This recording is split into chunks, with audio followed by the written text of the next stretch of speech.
Meet Will and Hillary, the names of two 6th grade students in a study done by these guys, and published in the most distinguished math ed journal there is.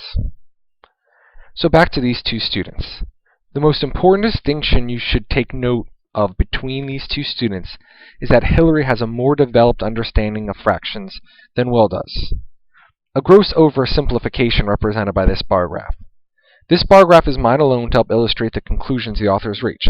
They were much more scientific and precise in their descriptions, rather than confuse us all with terms like partitive unit fractional scheme and commensurate fractional scheme.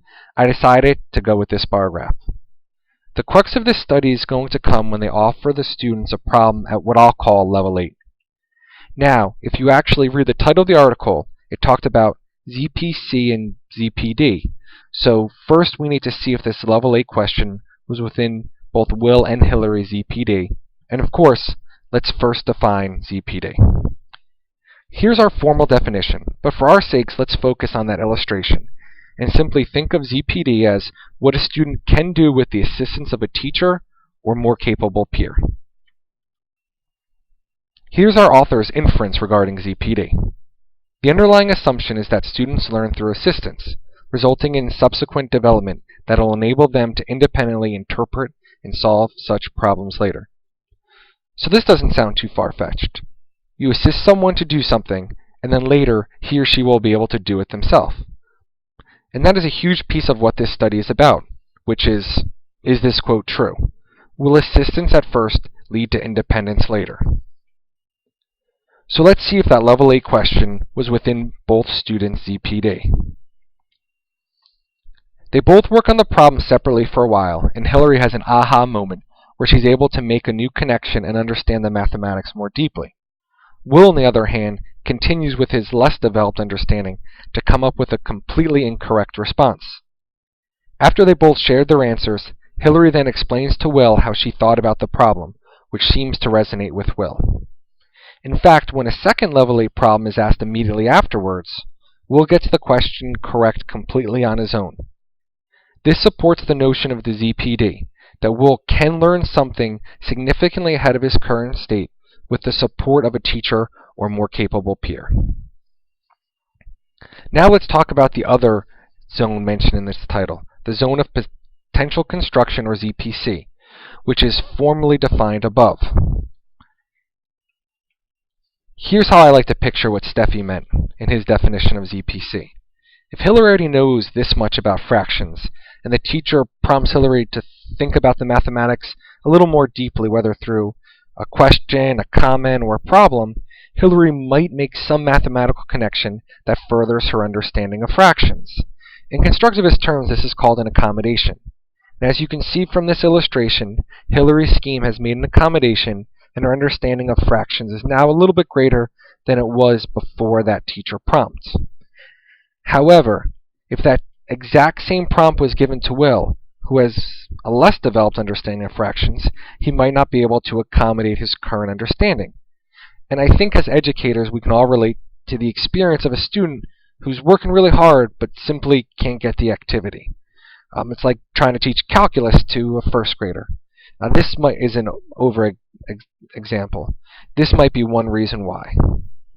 Now, our authors refer to ZPC as a reorganization of a student's present ways of operating. So it might not simply be a growth as my picture showed, but a reorganization is probably a more accurate description. Just one more note using our visual from before, and that is that typically a student's ZPC is smaller than his or her ZPD. Now, that isn't always the case, but it's a good rule of thumb. So in this case, the authors, based on a pretest given to both students, determined that the level 8 question would be within both students' ZPDs, but only within Hillary's ZPC, which is important to note. Again, for Will, the problem was within his ZPD, but not his ZPC. Despite the recent talk about ZPCs, it doesn't seem necessary. Again, to refresh where we were in this study, Will was getting problems of level 8 correct on his own after Hillary helped him out. So shouldn't the conclusion about ZPDs being an effective way of teaching be over now?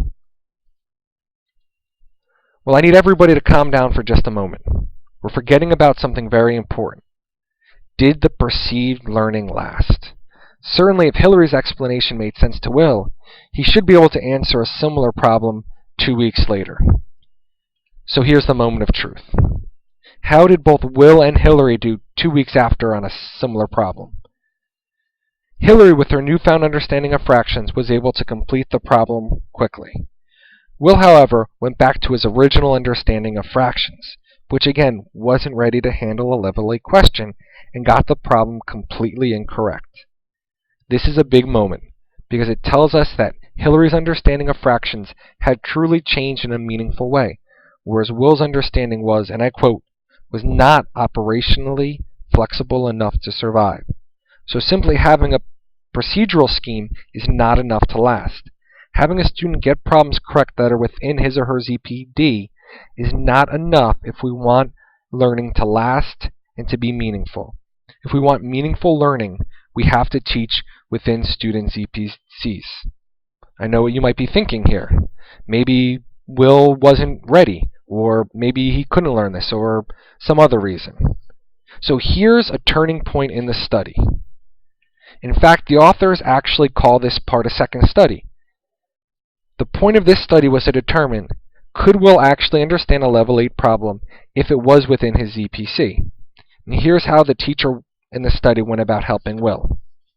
Conflict. That's right. The authors state, the teacher found opportunities to provoke conflict. Conflict between Will's current understanding of fractions and problems where his current understandings were clearly leading him astray. This got Will thinking, maybe there's a better way for me to think about this. Maybe my way isn't sufficient for some of these more complex problems. I quote our authors that conflict engendered a reorganization of those schemes, which resulted in Will's eventual development of a partitive fractional scheme.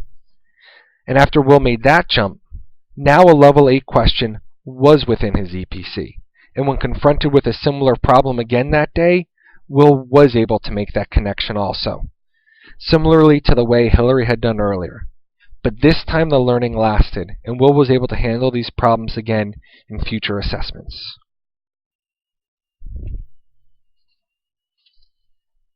Whereas our study affirms that teacher assistance is critical to learning and development, developmental readiness cannot be determined by assisted performance alone.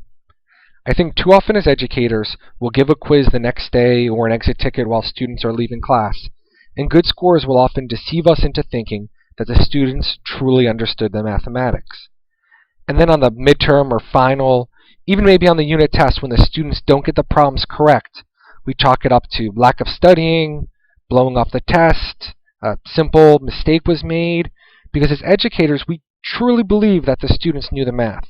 I know I'm personally guilty of all of the above. I think that this study has huge implications for teachers in general, as far as what our role should be in the classroom. What should teacher assistance look like? Should it be to promote that conflict that this teacher had done in the study? Anyway, I hope you enjoyed this synopsis. Thanks for listening.